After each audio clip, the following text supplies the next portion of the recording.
오늘은 종의 노래, 이사야서에서 있는 종의 노래 4편 중에 두 번째 종의 사명에 대해서 말씀드리고자 합니다. 지난주에는 종의 성품에 대해서 말씀을 드렸죠. 우리가 이 왜 종의 사명, 그러니까 예수 그리스도께서 왜 이 땅에 오셨는지, 그리고 예수 그리스도께서 받은 사명이 무엇인지에 대해서 우리가 이 이사야서의 예언을 통해서 알 수가 있습니다. 먼저 이 세상이 처음 시작되었을 때를 한번 거슬러 올라가서 한번 얘기를 시작해 보려고 해요. 하나님께서 이 세상을 창조하셨습니다. 그런데 그때에 하나님께서는 창조하시면서 피조물과 어떤 관계를 이루셨냐면 하나님께서 말씀하시면 피조물이 응답하는 그런 관계였습니다. 쉽게 말해서 하나님의 왕국이었다고 볼 수가 있어요. 그리고 그 중에 피조물 중에서도 특별히 피조물의 대표로서 사람을 창조하셨어요.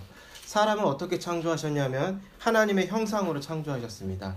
하나님의 형상으로 창조하셨다는 것의 의미는 하나님을 대리해서 이 땅을 다스릴 뿐만 아니라 하나님의 그런 성품과 그런 하나님의 선하심과 그런 하나님의 그런 성품들, 그런 것들을 온 세상에 전파하는 역할을 맡았다는 것을 의미합니다. 그리고 하나님과 사람의 관계는 언약 관계로 맺어졌습니다. 이 언약이라는 것은 쉽게 말해서 약속입니다. 그런데 하나님이 절대적인 신이잖아요. 근데 신이 사람과 언약을 맺을 수 있다는 것은 사람이 인격체라는 것을 의미하죠. 그러니까 단순히 하나님께서 사람을 창조하셨지만 사람이 로봇과 같이 어떤 정해진 프로그램에 따라 자신의 의지 없이 움직이는 것이 아니라 인격을 가진, 의지를 가진, 지정의를 가진 존재라는 것을 알 수가 있어요. 그때 하나님께서 맺은 언약은 이것입니다. 네가 온전하게 하나님 말씀에 순종하면, 그러니까 기본 질서를 잘 지키란 얘기예요.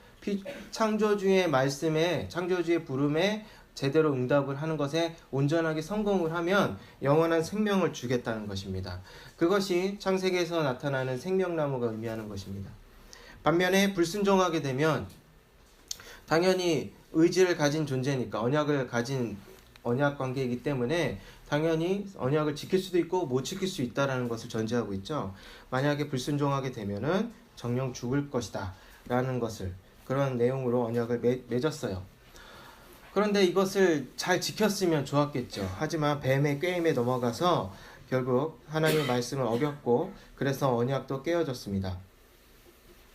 그래서 이제 하나님과의 관계, 언약 관계잖아요. 근데 언약 깨졌으니까 하나님과의 관계도 이것이 깨진 거예요. 그러니까 정상인 자리에서 벗어난 것이죠. 그래서 우리가 원죄라고 할 때 그 죄가 무엇을 의미하는 거냐면요. 하나님께서 말씀하신 그 자리를 벗어나 있는 것을 죄라고 하는 것입니다. 그러니까 하나님과의 관계가 깨져서 벗어났으니 그 상태 그 자체가 죄의 상태라고 볼 수 있어요. 그래서 그것을 원죄라고 하는 것이고 또 다르게 표현하면은 죄라는 것은 결핍이다라고 얘기할 수 있어요. 왜냐하면 하나님과의 온전한 관계에 있을 때 이 세상이 가장 세상다운 거고 그리고 사람이 가장 사람다운 것입니다. 하지만 그 자리에 벗어났으니 비정상적인 상태가 되었고 그런 상태에 따라서 결핍, 부족함을 느끼는 상태가 되었죠. 근데 사람이 모든 피조물의 대표였기 때문에 그 영향은 모든 피조 세계에 미쳐서 결핍과 왜곡된 현상이 일어났습니다. 그래서 언약 관계가 깨어진 타락한 이후의 그런 피조 세계와 사람의 상태는 원래의 상태, 아름다웠던 하나님의 질서에 있었던 그 에덴에서의 상태와 비교하면은 상당히 비참한 상태였다라고 할 수가 있습니다. 그렇지만 이 하나님께서는 사람을 포기하지 않았어요. 사람과 이 피조 세계를 포기하지 않았어요. 왜냐하면 하나님께서 사랑이시기 때문에 그렇습니다. 그래서 세상을 구원할 계획을 처음부터 갖고 계셨죠. 그래서 하나님의 계획에 따라서 사람을 선택하셨는데 누구를 선택하셨냐면 아브라함을 선택하셨어요. 아브라함을 선택하셨고 아브라함에게 약속을 주셨어요. 내가 너로 하여금 이제 너를 통해서 하나님의 백성을 이룰 것이다. 그래서 하늘의 별처럼 바닷가의 모래처럼 그렇게 수많은 민족을 만들 것이다 라고 약속을 주셨어요. 그리고 나서 세월이 흘러서 결국 아브라함의 자손들은 큰 민족을 이루었죠. 그리고 나서 그 애굽에서 노예 생활하다가 가나안 땅으로 가게 되었고, 가나안 땅에서 드디어 하나님의 나라를 세웠습니다. 이 하나님의 나라라는 것은 에덴에서 했던 일과 크게 다르지 않아요. 그리고 이스라엘에게 부여된 사명도 아담과 하와에게 부여된 그 사명과 다르지 않습니다. 그것은 뭐냐면 하나님의 형상으로서 하나님의 그런 성품을 온 세상에 전파하고, 그래서 하나님 백성을 많이 만드는 거예요. 하나님 나라를 확장시키는 것입니다. 그런데 안타깝게도 이스라엘은 이 사명을 이루지 못했습니다. 하나님의 형상으로서 하나님을 드러냈어야 하는데 오히려 그 토착민들의 우상 숭배를 닮아서 결국 그 우상과 똑같이 변해버린 것이죠. 하나님이 아니라 우상을 드러내고, 그 우상의 그 특징이 뭐냐면 무능력하고 무감각하다는 거예요. 그런데 그런 모습을 닮아서 이 이스라엘이 그렇게 변해버렸다는 것입니다. 그래서 결국 돌이킬 수 없을 만큼 상태가 심각해졌을 때 결국 하나님께서는 그들을 심판하셨죠. 이렇게 이스라엘은 실패했습니다. 그러면 또 실패를 하신 거예요. 또 실패가 된 거예요. 아담과 하와도 실패했고 이스라엘도 실패했습니다. 그러면 하나님은 이제 어떻게 하실까? 과연 이제는 피조 세계, 사람의 세계에 손을 떼실 것인가? 우리가 이사야서 48장, 우리가 본문의 전에 있는 48장 11절에 보면 이렇게 기록되어 있습니다. 나는 나를 위하여 이를 이룰 것이라. 어찌 내 이름을 욕되게 하리요? 내 영광을 다른 자에게 주지 아니하리라. 이 말씀 뭐냐면 하나님께서 포기하지 않겠다는 거예요. 왜냐하면 자기 자신을 위해서, 하나님의 이름을 위해서 포기하지 않겠다는 겁니다. 포기하면 욕되게 된다는 것이죠. 그래서 반드시 내가 이것을 이룰 것이다 라는 하나님의 의지를 나타내 보여주고 있어요. 근데 문제가 있습니다. 이 하나님의 뜻은 좋은데 문제가 있어요. 그게 뭐냐면 사람에게 하나님의 말씀에 순종할 수 있는 능력이 없다는 것입니다. 이미 2번이나 실패했어요. 아담과 하와의 같은 경우에는 정말 아담과 하와는 에덴에 살았어요. 얼마나 가장 하나님의 말씀을 지킬 수 있는 가장 좋은 조건 속에 살았습니다. 그렇지만 실패했어요. 그리고 이스라엘은 비록 타락한 아담의 후손이긴 하지만 하나님께서 그들과 함께 하시면서 그들의 필요를 채워주시고, 그리고 온갖 외적으로부터 지켜주시고 온갖 기적을 경험했어요. 제도도, 율법과 제도도, 예배 제도도 이렇게 다 주시고 그랬어요. 모든 것을 하나님께서 공급해 주셨지만 그래도 실패했죠. 사람이 실패했다는 것입니다. 그래서 48장 8절은 이렇게 얘기합니다. 네가 과연 듣지도 못하였고 알지도 못하였으며 너의 귀가 옛적부터 열리지 못하였나니 이는 네가 정녕 배신하여 모태에서부터 네가 배역한 자라 불린 줄을 내가 알았음이라. 이것은 사람의 상태를 의미하는 거예요. 이스라엘의 상태를 의미하는 것입니다. 이제 이스라엘에게는 하나님의 말씀을 순종할 수 있을 만한 어떤 희망도 능력도 찾아볼 수 없다는 것입니다. 바울은요, 로마서 7장에서 이렇게 얘기하고 있습니다. 로마서 7장 18절부터 20절까지 보시면 내 속 곧 내 육신에 선한 것이 거하지 아니하는 줄을 아노니 원함은 내게 있으나 선을 행하는 것은 없노라. 내가 원하는 바 선은 하지 아니하고 도리어 원치 아니하는 바 악은 행하는도다. 만일 내가 원치 아니하는 그것을 하면 이를 행하는 자가 내가 아니요 내 속에 거하는 죄니라. 바울은 어떤 사람입니까? 정말 위대한 사도죠. 그런데 바울이 이렇게 고백하는 거예요. 내가 정말 선하게 살고 싶다는 거예요. 하나님의 말씀대로 선하게 살고 싶은데 그 자신의 삶을 돌아보니까 마음만 있었지 실제로 행동하는 것에는 선함이 없고 오히려 악을 행했다는 거예요. 그런데 그 원인을 살펴보니까 뭐냐면 그 죄에 있다는 거예요. 죄. 자기 안에 있는 죄가 그렇게 했다는 거예요. 이것은 바울이 변명을 하려고 하는 게 아니에요. 내가 원래 잘하려고 했는데 죄 때문에 그렇게 했어. 원죄는 어쩔 수 없는 내 속에 있는 거니까 어쩔 수 없이 그렇게 했어. 이 변명을 하고자 하는, 이 말하려고 하는 것이 아니라 사람의 본 모습을 민낯을 이렇게 보여주는 거예요. 사람에게는 선을 행할 능력이 없다는 거예요. 왜 그러냐면 죄가 있기 때문에. 죄는 뭐죠? 하나님과의 관계에서 벗어나 있는 거예요. 이미 벗어나 있다는 것입니다. 물론 바울은 거듭난 사람이지만 그럼에도 불구하고 아직 온전하게 하나님의 그러니까 그 완성, 구원의 완성은 예수 그리스도께서 오셔서 이제 완성이 되는 것이죠. 그래서 여전히 죄의 영향력 아래에 있다라고 얘기를 하고 있어요. 그래서 그 이후로 무엇을 얘기하냐면 성령을 얘기하고 있어요. 그래서 성령이 함께 해야 된다라는 요지로 얘기를 하고 있죠. 어찌됐든 사람에게는요 정말 끈질긴 죄의 영향력이 있어요. 집요하게 우리는 죄의 영향력 아래에 있습니다. 이 한 가지 더 말씀드리면, 이 이스라엘이 포로로 끌려가고 나서 우리가 왜 하나님께 선택한 민족인데 왜 이렇게 포로가 되었을까?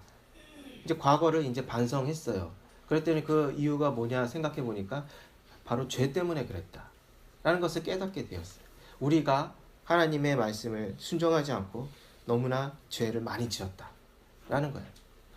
그래서 어쨌든 하나님께서 이들을 다시 본토 약속의 땅 가나안으로 다시 돌려보내주셨어요. 그러면 이제 어떻게 해야 되겠습니까? 이제 과거에 대해서 이제 반성을 했으니까 정말 이제는 신실한 하나님의 백성으로서 살아야 되지 않겠어요? 그런데 그들이 와서 무슨 일을 했냐면요, 에스라 9장 1절 2절을 보면 다시 우상숭배를 했다는 거예요. 다시 우상숭배를 했다는 거예요.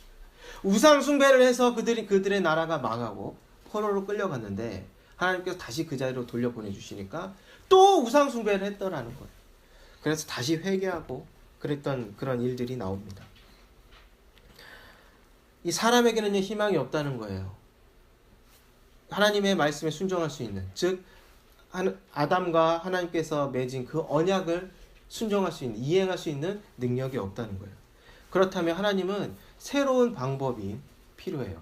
사람을 하나님의 뜻을 이루기 위해서, 자신의 이름과 영광을 위해서 포기하지 않겠다고 하나님께서 큰 소리로 말씀하셨어요. 그러면 이걸 해결해야 되는데 사람에게는 희망이 없어요. 그러면 하나님께서는 새로운 방식으로 하나님의 뜻을 이루셔야 했던 것입니다. 그래서 하나님께서는 여기 49장에서 나오는 종을 선택하신 거예요. 49장 3절을 함께 보시겠습니다. 함께 읽어보겠습니다. 시작. 내게 이르시되 너는 나의 종이요 내 영광을 나타낸 이스라엘이라 하셨느니라. 종을 뭐라고 부르냐면 나의 종이다, 그리고 또 내 영광을 나타낸 이스라엘이다 라고 부르셨어요. 여기서 이스라엘이라는 표현은 기존에 있던 이스라엘 백성들을 의미하는 것이 아니라 이스라엘에게 부여된 사명을 의미하는 거예요. 그러니까 너는 나의 종이면서 이스라엘에게 부여된 사명을 그대로 받은 사람이라는 거예요. 그 사명은 뭡니까? 아담에게 부여된 사명과 같은 거예요. 그런데 이 종은요 우연히 선택된 사람이 아니라 1절에서 나오듯이 이미 어머니의 뱃속에 있을 때부터 부르심을 받은, 특별히 선택받은 그런 사람이라는 거예요. 그러니까 하나님의 뜻을 이룰 특별히 선택된 사람, 준비된 사람이 있었다는 것이죠. 그런데 우리가 읽어보면은 이 4절과 그리고 5절과 6절이 상당히 분위기가 다르다는 것을 알 수가 있어요. 일단 5절과 6절을 보면은 나는 여호와의 보시기에 존귀한 자다. 나의 하나님이 나의 힘이 되셨다. 그러면서 나의 사명은 이것이고 어떤 것이다 라고 뭔가 고상한 자신의 사명을 얘기하고 있어요. 그런데 그 5절과 6절에 있기 이전에 앞에 4절에서 무엇을 얘기하냐면 이렇게 얘기하는 거예요. 나는 말하기를 내가 헛되이 수고하였으며 무익히 공연히 내 힘을 다하였다 하였도다. 이 종의 얘기가 처음 꺼내는 얘기가 뭐냐면 내가 뭔가를 했는데 헛된 일이었다라고 고백하고 있는 거예요. 이 종은요, 하나님께서 특별히 선택했어요. 하나님의 뜻을 이룰 존재로서 특별히 선택했는데, 그가 놀랍게도 하나님께서 엄청난 이 사명을 부여받은 자지만 정말 그에 어울리지 않게 4절에서 뭐라고 얘기하냐면, 내가 뭔가를 했는데 다 헛된 짓이었어. 괜히 했어. 헛된 짓이었어. 라고 고백을 하는 것입니다. 정말로 이것을 통해서 무엇을 할 수 있어요? 허무함과 그런 무력감, 이런 것을 알 수가 있어요. 그런데 하나님의 뜻을 이 종이 이루려면 이것을 극복해야 됐었던 거예요. 그리고 마찬가지로 이스라엘도 이것 때문에 실패한 것입니다. 허무함, 무력감, 바로 두 가지입니다.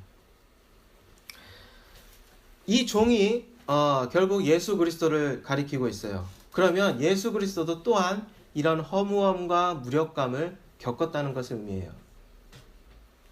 그런데 우리가 제가 지난번에 설교했을 때 종의 성품에 대해 말씀드렸어요. 그때 예수 그리스도의 성품은 어떻게 말씀을 드렸냐면, 겸손하시지만 섬세하게 어떤 상한 갈대도 꺾지 않는 그런 섬세함을 가지고 그런 어떤 그런 따뜻한 성품을 가졌지만, 그렇게 보여서 물렁한 그런 사람이 아니라 끝까지 하나님의 뜻을 이룬 어떤 인내와 끈기를 갖고 계셨다. 그리고 어떤 그 예수님의 대적들에게 흠을 잡히지 않을 만큼 충실한 그런 예수 그리스도의 성품을 말씀을 드렸어요. 그러니까 예수 그리스도는 끈기가 있었다는 거예요. 그렇다고 해서 예수 그리스도께서 고난이 없었고 위기가 없었다는 것은 아닙니다. 바로 허무함과 무력함을 겪었다는 거예요. 그럼 예수님이 겪었던 그 허무함과 무력감은 무엇이었는가? 그것은 십자가에서 잘 보여주고 있어요. 예수님께서 공생애 동안 12제자뿐만 아니라 그 다른 제자들도 많이 있었고 예수님을 따르는 사람들이 많이 있었어요. 그러니까 그 당시에 종교 지도자들이 예수님을 제거하려고 했던 거예요. 왜냐하면 협조적이지 않으니까. 반면에 예수님을 어떤 큰 성장하는 정치 세력으로 봤던 것이죠. 그래서 제거를 하려고 했어요. 그런데 어떻게든 그 명예를 실추하려고 율법으로 정죄하고 그랬지만 결국 실패했어요. 그래서 마침내 그들이 선택한 거 뭐냐면 아주 불법적인 일을 했던 거죠. 총독 빌라도가 예수님이 죄가 없다고 인정했음에도 불구하고 정치적으로 계속 압박을 한 거예요. 사람들을 동원해서 마치 금방이라도 막 소요 사태를 일으킬 것처럼 계속 압력을 넣었죠. 그래서 빌라도가 그냥 유대인들에게 넘겨줬던 것입니다. 그래서 법적으로 무죄했던 그 예수님은 십자가에, 이 십자가는 정치범들, 반란을 일으킨 그런 사람들, 수괴들, 그런 자들을 십자가에 매달는 거예요. 그런데 그런 형벌에 당했던 것이죠. 근데 그때 예수님을 옹호했던, 변호했던 사람들은 누가 있었죠? 아무도 없었습니다. 대부분, 몇 사람을 제외하고는 대부분 뿔뿔이 흩어졌고 도망쳤어요. 내가 예수님을 끝까지 함께 하겠습니다. 예수님을 지키겠습니다. 라고 호언장담했던 사람이 있었습니다. 누구였냐면 베드로였어요. 근데 베드로 어디 갔어요? 3번이나 그날 밤에 3번이나 예수님을 부인했죠. 우리가 만약에 그 2000년 전으로 돌아가서 그 군중들 속에 있다가 한번 상상해 보자고요. 그리고 예수님의 십자가를 한번 보도록 하겠습니다. 그럼 예수님의 십자가를 통해서 무슨 생각이 들겠습니까? 예수님 참 대단한 사람이었지. 많은 사람들이 그를 따랐지. 선지자로 따랐고 누구는 메시아라고 얘기했어. 하지만 지금 저 모습을 봐. 아무 힘없이 십자가에 매달려 죽고 있잖아. 우리는 알고 있어. 예수님은 죄가 없다는 것을. 그런데 결국 그들을 이기지 못했어. 바리새인들과 서기관도 이기지 못했어. 저는 선지자였을까? 우리가 기다렸던 메시아였을까?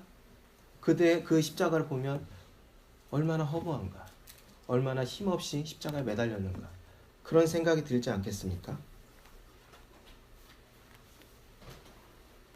물론 우리는 예수 그리스도의 십자가의 죽음이 우리를 대속하기 위한 것이라는 것을 알고 있지만, 그것은 그 십자가에 대한 해석이에요.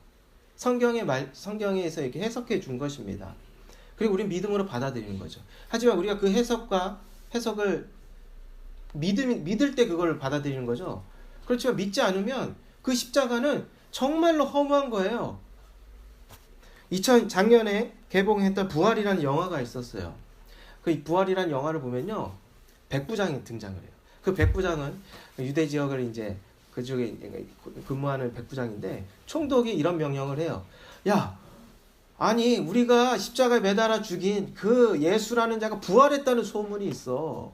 아, 도대체 이런 골치 아픈 소문을 퍼뜨리는 애들이 누군지 네가 한번 찾아서 발본색원해 라는 명령을 내립니다. 그래서 백부장이 막 찾아러 돌아다녀요. 여러분, 예수님이 부활했다는 것은요, 어쩌면 소문에 불과한 것입니다. 소문에 불과한 거예요. 왜냐하면 성경에도 그렇게 기록되어 있어요. 예수님께서 부활하시고 얼마 동안 여기 계셨어요? 40일 동안 계셨어요. 그리고 하늘로 뿅 올라가셨단 말이에요. 40일 이후에는 예수님을 볼 수가 없어요. 그러니까 누구만 남아요? 증인들만 남아요. 목격한 사람, 목격자들만 남아요. 결국 뭐가 퍼지는 것입니까? 소문이 퍼지는 거예요. 소문은 사실일 수도 있고 아닐 수도 있는 거예요. 그러면 이것을 믿지 않는다면 결국 뭐냐면 뜬 소문이고, 결국 어떤 허무하게 죽은 사람, 불쌍한 사람에 대한 어떤 미화하는 그런 얘기 정도가 될 수밖에 없는 거예요. 그게 바로 사람과 예수님 앞에 그 사이에 있는 것입니다. 그게 뭐냐면 바로 허무함과 무력감이라는 거예요.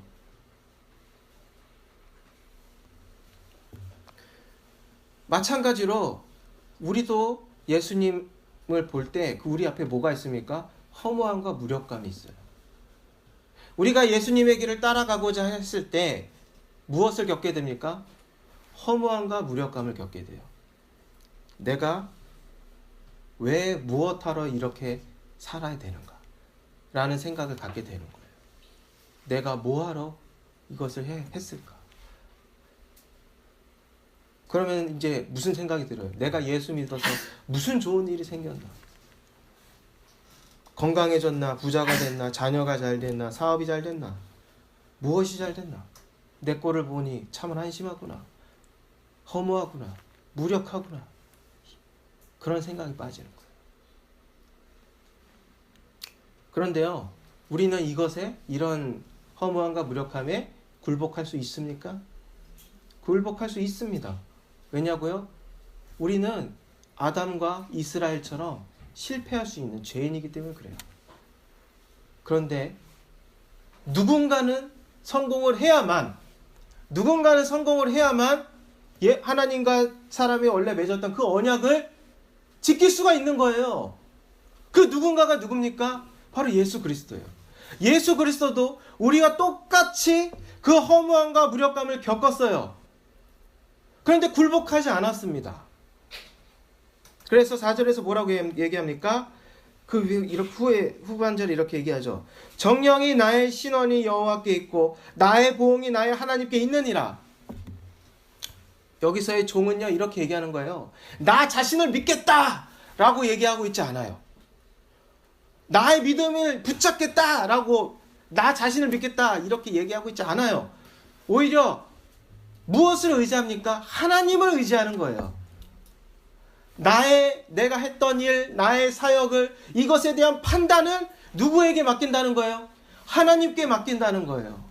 믿음이라는 건 바로 그것입니다. 믿음이라는 것은 나의 행위, 내가 하나님을 따라왔던 그 길을 내 스스로 평가하는 게 아니에요.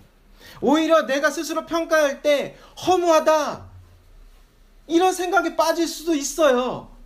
그것이 아니라 하나님께 맡기는 거예요. 하나님께 맡기는 것입니다. 그래야 극복할 수가 있는 거예요. 내가 나의 삶의 어떤 의미를 내 스스로 찾으려고 해서 정말로 그렇게 찾아지는 게 아닐 수도 있다는 거예요. 하나님께 맡겨야 된다는 것입니다. 나의 믿음, 나의 신앙을 하나님께 맡길 때 우리에게 주어진 사명을 감당할 수 있다는 거예요. 예수 그리스도께서 그렇게 하셨거든요.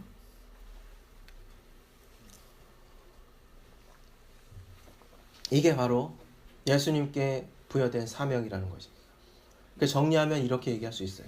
예수님은요, 우리가 할 수 없는 일을 하신 것입니다.